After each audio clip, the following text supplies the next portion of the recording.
Nesta aula, nós temos o privilégio de estudar a segunda regra, que trata principalmente de contexto, contexto literário. Há dois tipos de contexto, evidentemente. Tem um contexto histórico, tem contexto cultural, a situação em que a pessoa vive, onde as palavras ganham sua força e seu conceito dentro da vida das pessoas, e tem um contexto literário. Hoje nós queremos dar alguns exemplos como a hermenêutica ajuda na interpretação de certas palavras ou frases. Eu quero usar como primeiro exemplo a palavra fé. Em Romanos 14, versículo 22, encontramos a seguinte frase: tens fé, tenha em ti mesmo diante de Deus.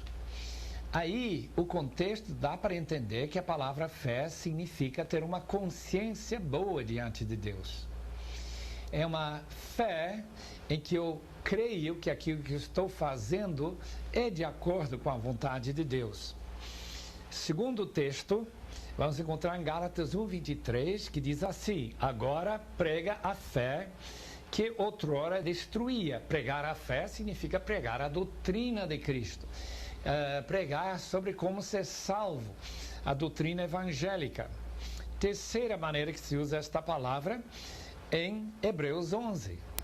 Palavra central de fé, ali, que quer dizer como ter confiança em Deus. Aqueles heróis da fé eram pessoas que dependiam de Deus, eles confiavam no Senhor, eles viviam pela fé, isto é, pela confiança em Deus. Veja também em João 2, versículos 23, 24, onde a palavra confiar, que tem a mesma raiz da palavra fé, pisteu, também mostra a ideia de confiar. Jesus não se confiava a eles. Quarto, em 1 Coríntios 12, versículo 9, encontramos o dom de fé, o carisma de fé. Eu entendo que essa palavra carisma significa crer através de receber uma convicção do Espírito que a pessoa vai ser curada, que o milagre vai acontecer. Quando nós oramos, que Deus vai responder literalmente aquilo que nós pedimos. Ter esta convicção é pela fé. Eu lembro aquele irmão em Portugal, o senhor Paiva, que uma vez entra uma senhora assim muito aflita porque o filho tinha sido diagnosticado com leucemia. E ele, sem pensar, olha para ela e diz: olha, seu filho não vai morrer, ele vai ficar bom. Naturalmente, o senhor Paiva, que nunca tinha recebido uma revelação dessa natureza, ele estava muito duvidoso de sua própria palavra de fé que ele tinha passado para aquela mulher. Mas 2 semanas depois, mais ou menos, ela volta à procura daquele mesmo senhor Paiva para saber como ele sabia, como que ele tinha essa fé para que seu filho fosse curado, que ele estava totalmente bem. Então isso é chamado dom de fé, quando a gente faz uma declaração, uma base em uma convicção recebida pelo Espírito, uma espécie de revelação daquilo que vai acontecer. E finalmente temos a palavra fé, quando nós normalmente pensamos em salvação pela fé. Quando em Efésios 2, versículos 5 e 8, salvos pela fé significa salvos crendo e nos comprometendo e confessando que Jesus é o Senhor, é isso que nós cremos no coração, e com essa fé nós temos certeza que somos salvos. Então, fé tem pelo menos 5 diferentes sentidos, assim meio relacionados entre si, mas distintos também. Eu queria também que nós pensássemos sobre a palavra mundo. Como que nós vamos saber o significado dessa palavra? Se em João 3 e versículo 16, nós encontramos que Deus ama o mundo, de tal maneira que deu seu Filho para salvar o mundo. Mas em outro texto, nós somos proibidos de amar ao mundo. Não é uma distinção de palavras no texto original, é simplesmente o fato que a palavra mundo, cosmos, pode significar uma coisa num texto e outra em outro texto. Em João 3,16, a palavra mundo significa as pessoas que ocupam e têm sua vida neste mundo. Deus ama a população toda, sejam chineses, brasileiros, americanos. Mas em 1 João 2,15, não ameis ao mundo, nem as coisas que estão no mundo. Se trata do mundo como aquele poder sedutor, uma espécie de sistema em que nós ficamos induzidos e seduzidos pelo mundo a ser materialistas, a buscar dinheiro, amor ao dinheiro, tudo mais. Esse é o mundo.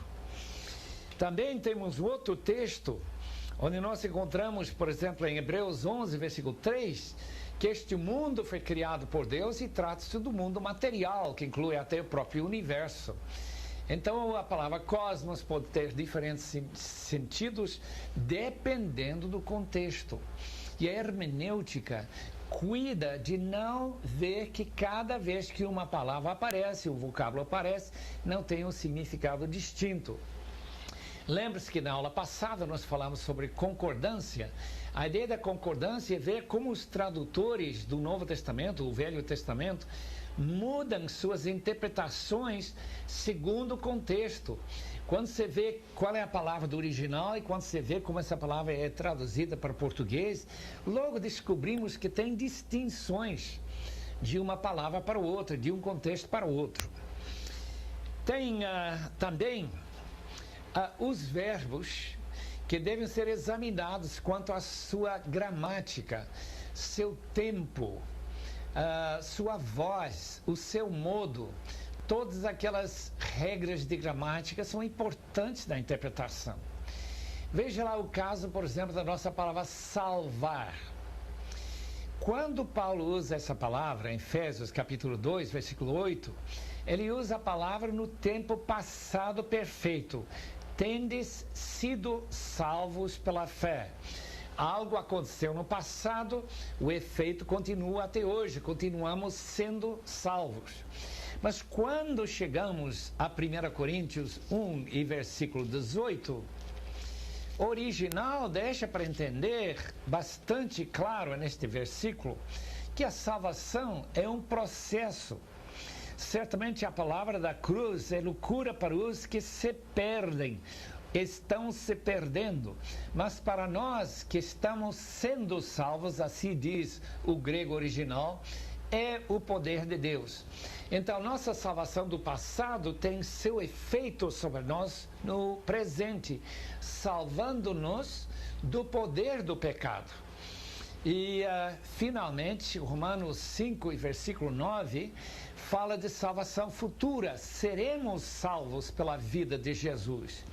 Então, esse versículo já fala de uma salvação de nossos corpos.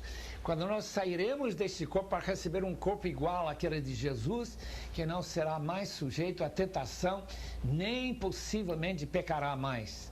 Então, quando nós usamos diferentes tempos do verbo, nem sempre vistos em nossas traduções em português, nós vemos distinções no significado das próprias palavras.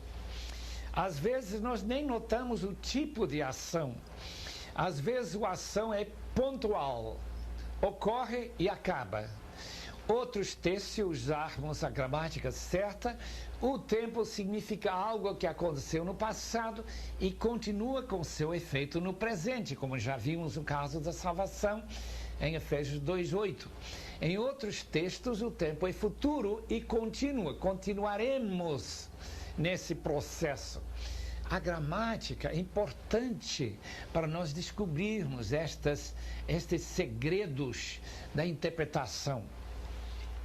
Vejo, por exemplo, também processo completo com resultados contínuos, ou também tem modo de ação. Às vezes uma pergunta, às vezes uma possibilidade relacionada com a nossa palavra, se isso acontecer, tal coisa acontecerá. Por exemplo, Hebreus capítulo 3 e 4, várias vezes usa essa palavra, se ouvirdes a minha voz. É uma condicional. E nós temos que notar que há uma possibilidade de não ouvir a voz de Deus. Ou naquele texto das cartas às igrejas da Ásia, onde Jesus pergunta se a pessoa tem ouvidos para ouvir. Algumas pessoas têm seus ouvidos tampados. Em outros textos temos também o modo da ação, em que a maneira que se trata é uma optação, uma possibilidade.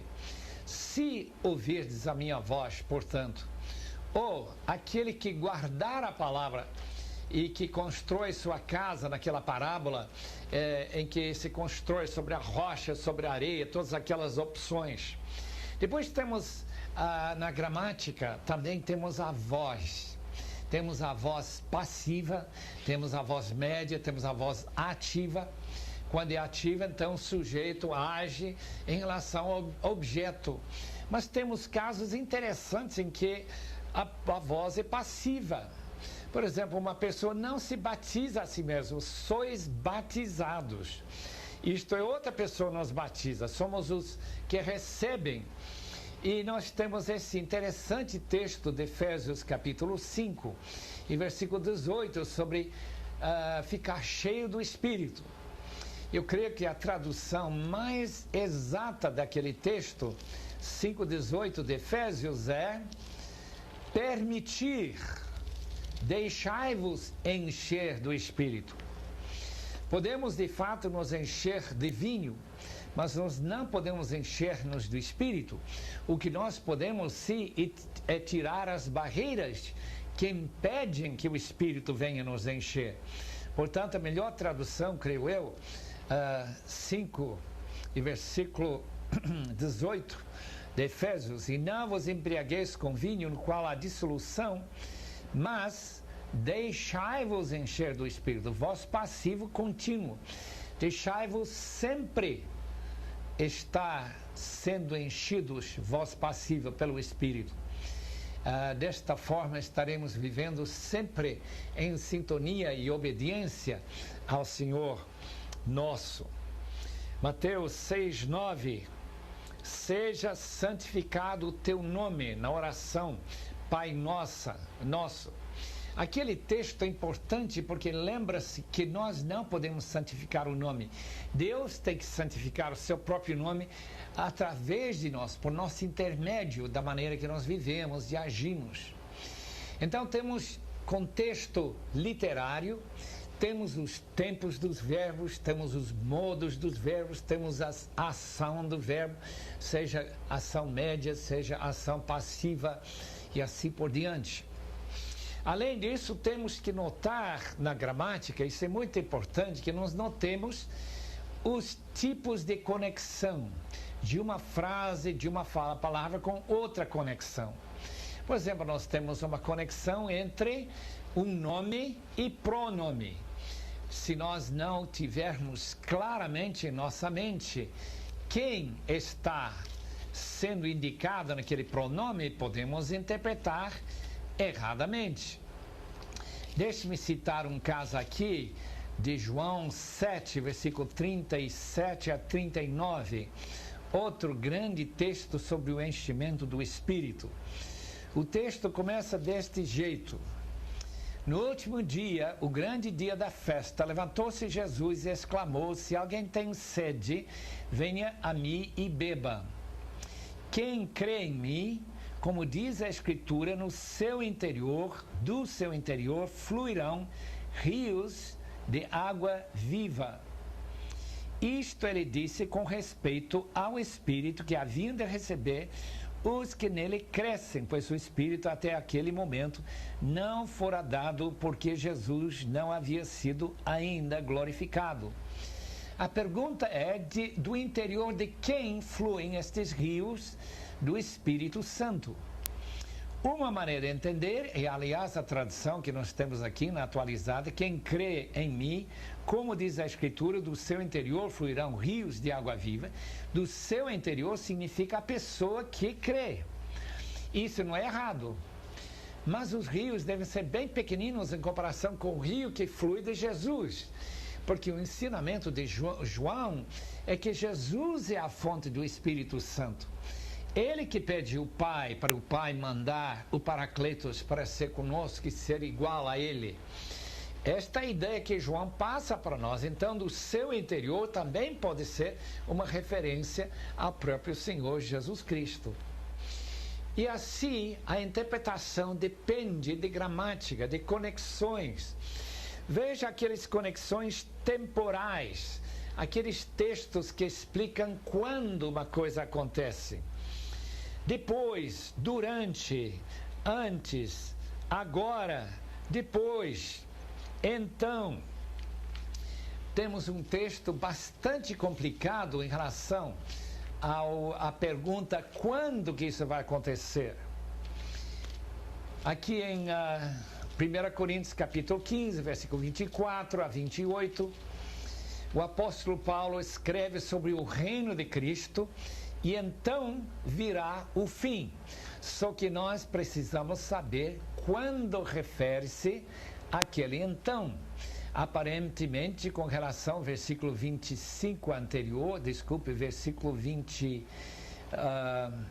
23 anterior, depois os que são de Cristo na sua vinda, e então virá o fim, quando ele entregar o reino a Deus, o Pai, quando houver destruído todo o principado, bem como toda potestade e poder. A pergunta é, este então, dá para entender o milênio? Vai dar para encaixar 1000 anos, um período bem longo, em que ele estaria dominando os seus inimigos?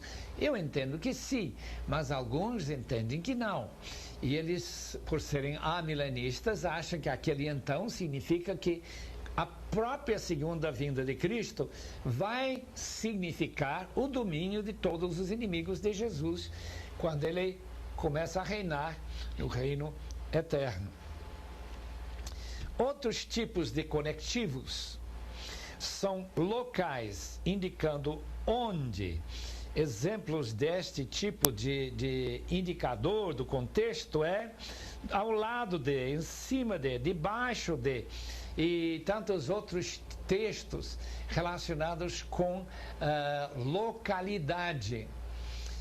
Nós, por exemplo, temos esta frase tão importante, onde se trata de estarmos sendo batizados para dentro do Espírito. 1 Coríntios 12 e versículo 13. Posso ler? Pois em um só Espírito todos nós fomos batizados em um corpo. A palavra eis, em grego, significa para dentro de. A ideia, naturalmente, uma ideia bem espiritual, que quando nós fomos batizados para dentro do Espírito, ou no Espírito, ele vem dominar nossa vida, como quem é dominada pela sua cultura, pela sua maneira de pensar e tudo, o Espírito Santo se torna a pessoa mais importante da sua vida. E quando nós passamos para ser incluídos dentro do corpo de Cristo, batizados em seu corpo, 1 Coríntios 12 e versículo 13, são conectivos locais. Temos conectivos lógicos. São muito interessantes, por exemplo, quando nós encontramos dentro do texto a razão de alguma coisa. Romanos 12, primeiro versículo, rogo-vos, pois. A palavra pois mostra que a razão que nós devemos entregar nossos corpos como sacrifício vivo é porque, segundo a graça de Deus e sua grande misericórdia, Ele nos incluiu dentro do seu esquema e plano de salvação, como nós lemos no fim do capítulo 11. É só voltar alguns versículos do capítulo 11 e incluímos aquela ideia de sermos inseridos dentro desta árvore, mesmo sendo ramos silvestres e bravos, que esta forma nós devemos também nos entregarmos a Deus por causa dessa grande misericórdia que Ele teve para conosco. Essa razão disso, Filipenses 2,9, por causa da humilhação de Jesus e seu sofrimento na cruz, Deus o exaltou. Por esta razão, a palavra no original, dios, significa exatamente uma conexão lógica. Depois temos conexões que dão resultado. Alguma coisa acontece e o resultado, consequência. Deixe-me chamar sua atenção, por exemplo, para 1 Coríntios 13, versículo 2. Ainda que eu tenha o dom de profetizar e conheça todos os mistérios e toda a ciência, ainda que eu tenha tamanha fé a ponto de transportar montes, se não tiver amor, nada serei. A conexão, consequência, se isto é verdade, a consequência será aquela. É uma conexão lógica de razão, que mostra o resultado.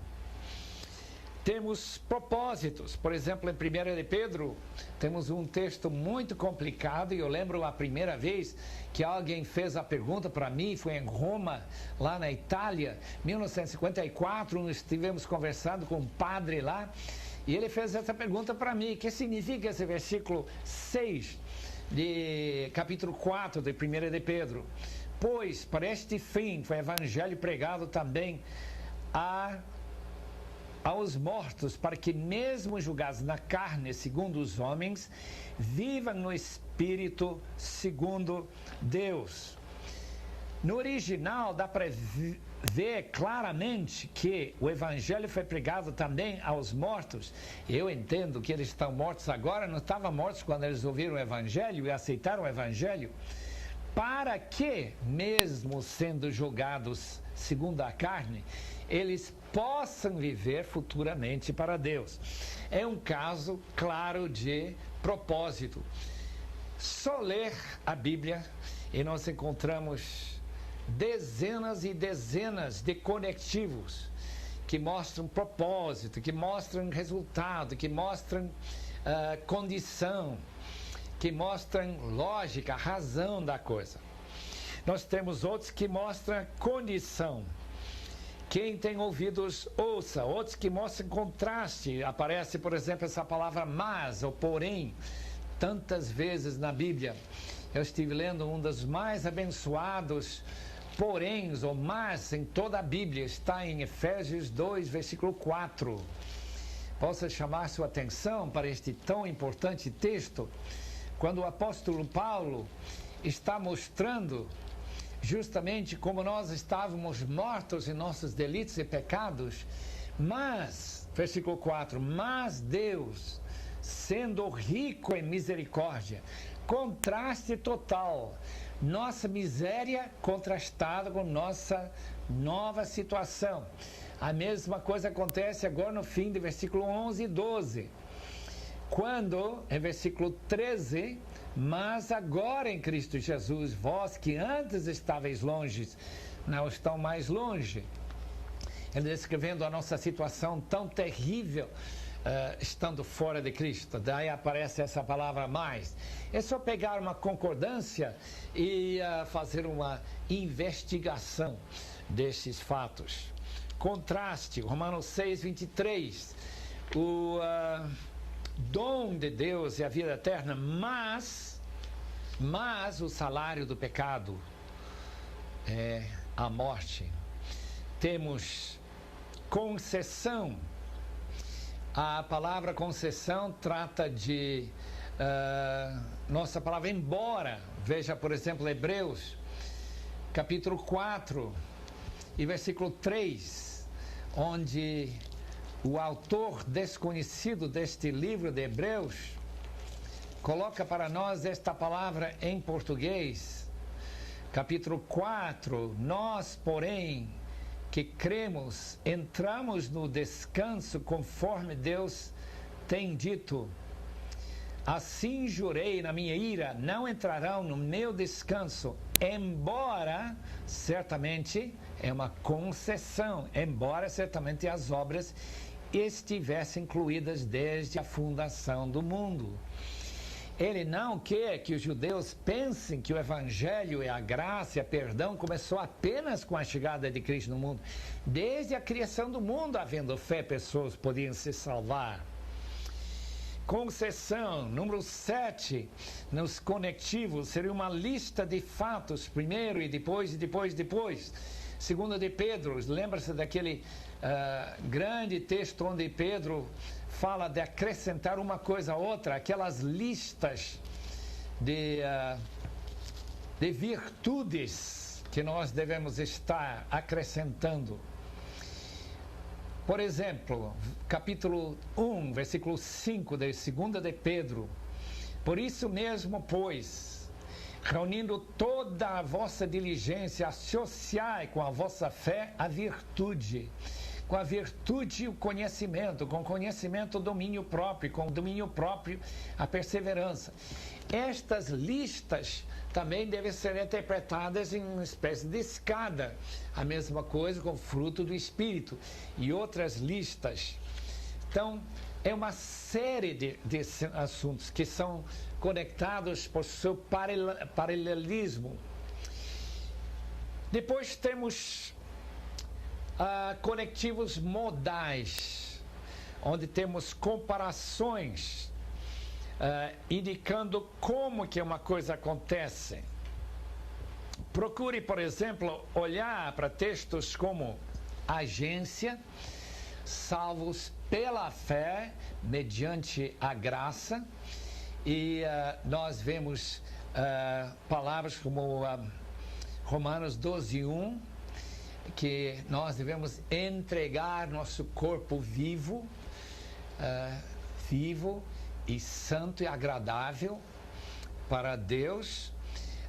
Outra maneira modal de ler um texto seria maneira tal como e assim como, aquela comparação e contraste que Paulo faz em Romanos 5 entre Adão e Cristo.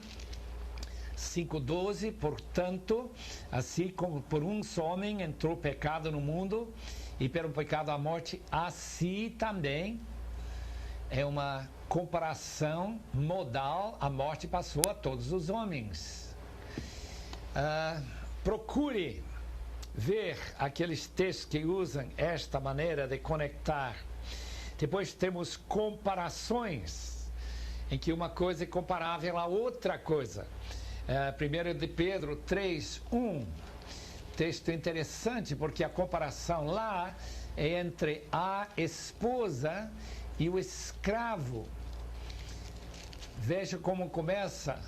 Mulheres, 1 Pedro 3:1, mulheres, sede vós igualmente, essa palavra, tal como o escravo é sujeito ao seu mestre, a mulher mostra sua sabedoria espiritual em ser submissa ao seu marido, conquanto esse marido for crente, obviamente, e não exigir que ela faça uma coisa contra a sua própria consciência ou contra os mandamentos de Deus.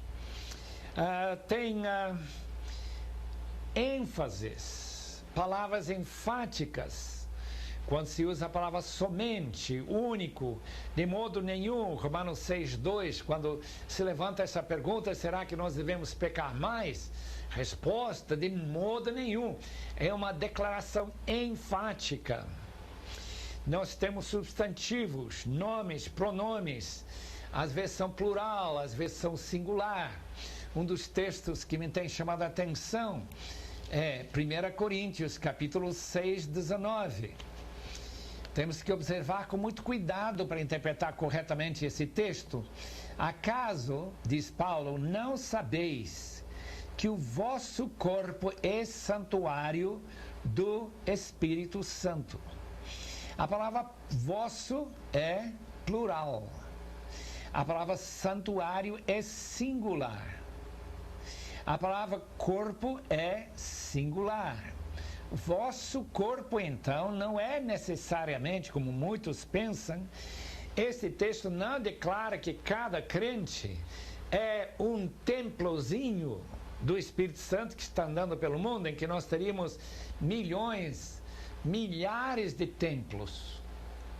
A Bíblia não conhece a não ser um templo. E esse templo é o corpo de Cristo.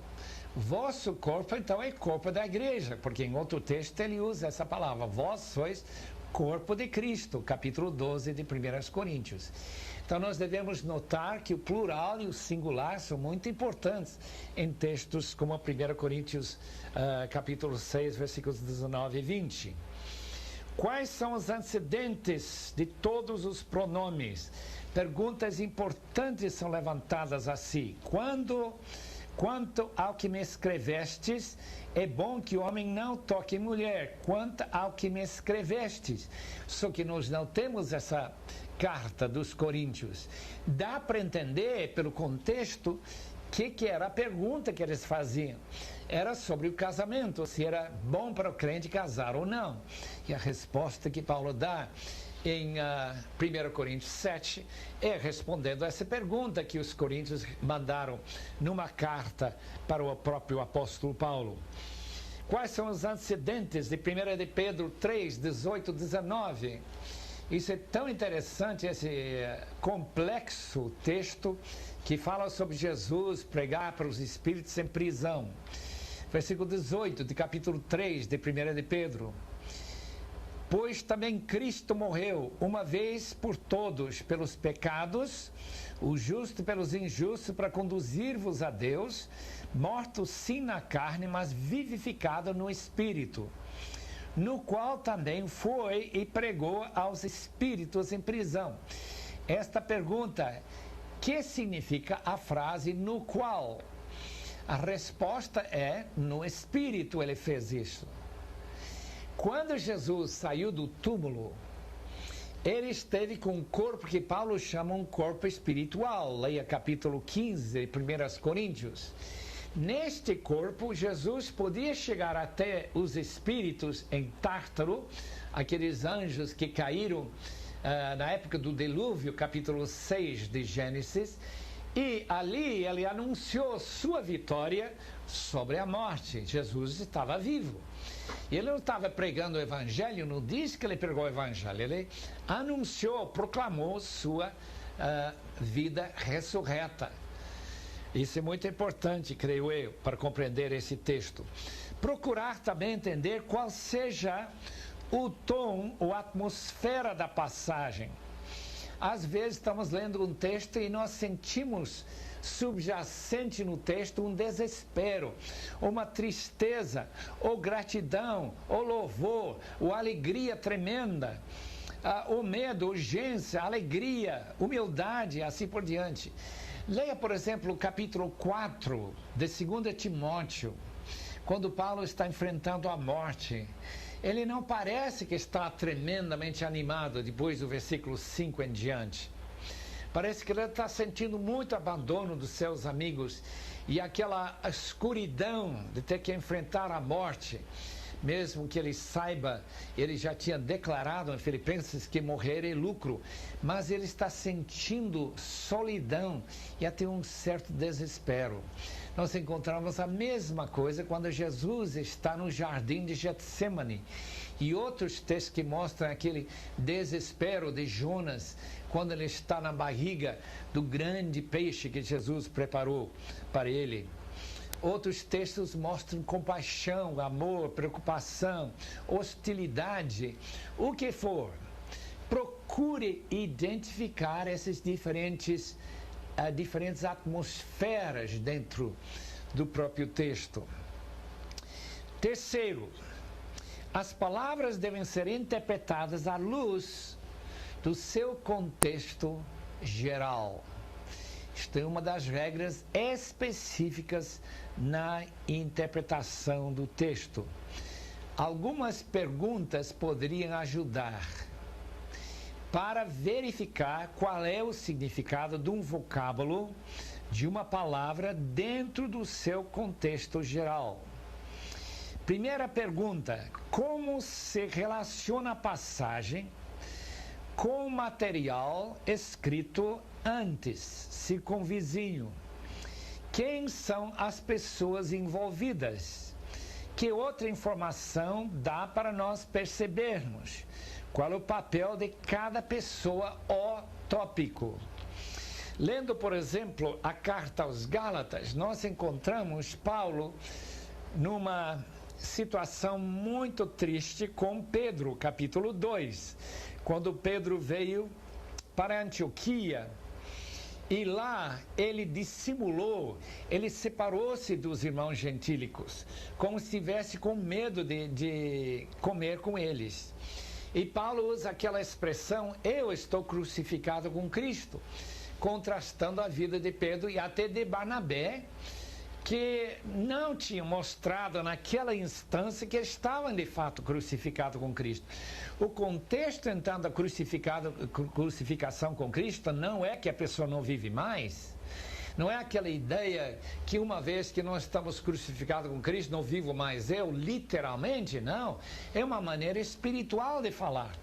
E Paulo, mostrando o erro de Pedro, diz: eu não vivo assim preocupado com minha reputação, mas eu vivo coerentemente dentro desta realidade que eu sou cristão, que Cristo está vivendo em mim, e eu estou crucificado com o mundo, e a minha reputação diante do mundo é uma reputação que eu sou cristão mesmo.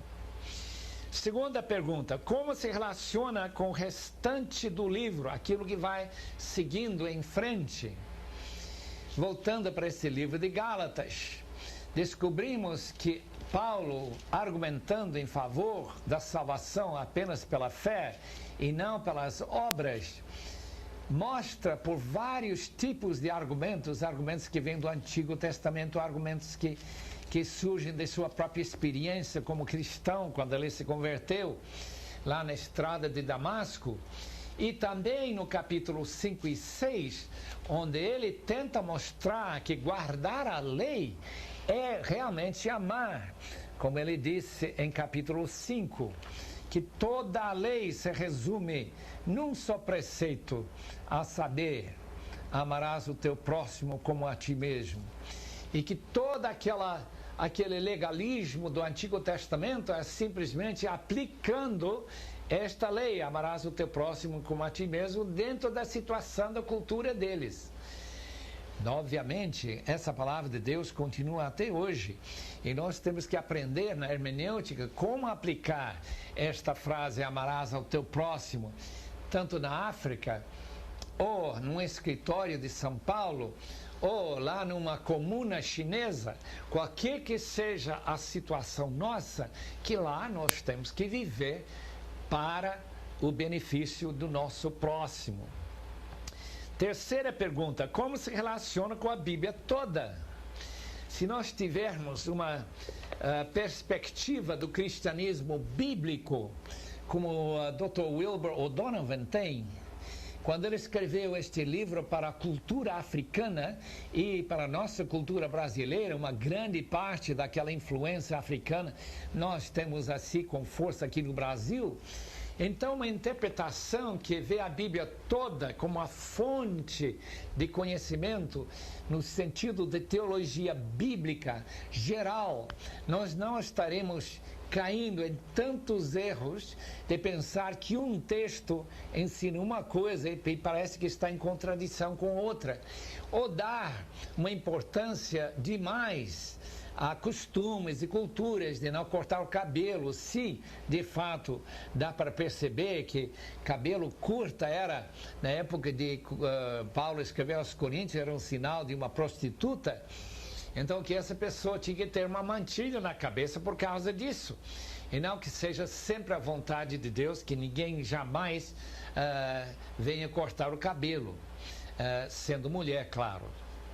Então vamos ler a Bíblia como um todo, vamos trazer toda aquela informação para não haver nenhuma contradição e ver também a prioridade de Deus, que seria a santidade e não uma vida totalmente externa. Finalmente a pergunta: qual é o pano de fundo cultural e histórico do texto? Há palavras estranhas que às vezes nós não sabemos entender muito bem. Veja um texto como esse do Pai Nosso aqui em Lucas 11, onde Jesus ensinou aos seus discípulos: o pão nosso cotidiano dá-nos de dia em dia. A palavra cotidiano não é muito comum em português, e a palavra do original é uma palavra não conhecida até a época do Novo Testamento. Quando nós entendemos que esta oração é um pedido para que Deus nos dê pão para o nosso dia a dia, nós devemos lembrar que no capítulo 6, onde aparece o Pai Nosso em Mateus 6, que o mesmo contexto diz que Deus cuida dos passarinhos e das flores do campo, dando vestido, dando alimento, e que nós não precisamos nos preocupar com algo para comer. Então, querido irmãos, lembrem disto, que esta palavra cotidiana pode ter um outro significado. A palavra original é piousias, pode significar amanhã. Nesse caso, a frase significaria o pão de amanhã dá-nos hoje. E o contexto não é mais chegar na padaria para ter o pão todo dia, mas é o pão que vem do céu. Como Jesus disse, trabalhar pelo pão que não perece, para a eternidade, traz vida para nós. Dá-nos o pão de amanhã, uma referência ao sábado. Lembra que quando chegava o sábado, o maná não descia.